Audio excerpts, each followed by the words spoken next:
చిన్న చిన్న 3 హ్యాబిట్స్ కనుక మనం అలవాటు చేసుకోగలిగితే మనం దాదాపు యోగులం అయిపోయినట్టే. ఏమంటే చెప్పనా? 1, వేరే వాళ్ళ మాటల్లోనో వాళ్ళ మధ్యలోనో ఇంటర్ఫీర్ అవ్వడం, వాళ్ళ మధ్యలో దూరి వాళ్ళకి ఏదో సలహాలు ఇవ్వడం కోసం, లేకపోతే ఏదో టాపిక్ జరుగుతుంటే మనం కూడా ఉన్నామని ప్రూవ్ చేసుకోవడానికి వాళ్ళ డిస్కషన్లో దూరటం, ఇవన్నీ ఆపేయాలి. అండ్ ఇంకొకటి, చాలా తక్కువగా మాట్లాడాలి. అంటే ఒక సిచ్యువేషన్లో కనుక ఇక్కడ మన మాటలు అవసరం అనుకుంటే తప్ప లేదంటే మాట్లాడకూడదు. మ్యాక్సిమం అక్కడ అబ్జర్వ్ చేసుకోండి, ఇక్కడ మనం మాట్లాడటం అవసరమా లేదో డిసైడ్ చేసుకోండి, క్వైట్గా ఉండండి. ఇంకొకటి, ఎదుటి వాళ్ళు మన గురించి ఏం ఆలోచిస్తున్నారా అనేది అస్సలు ఆలోచించకండి. మీకు ఏది మంచి అనిపిస్తే అది చేయండి. మీకు ఇది మంచిగా అనిపించే కనుక హ్యాపీగా చేసేయండి.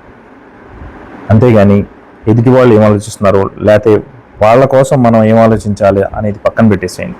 మీ ఆలోచనలతో మీరు ముందుకెళ్ళండి.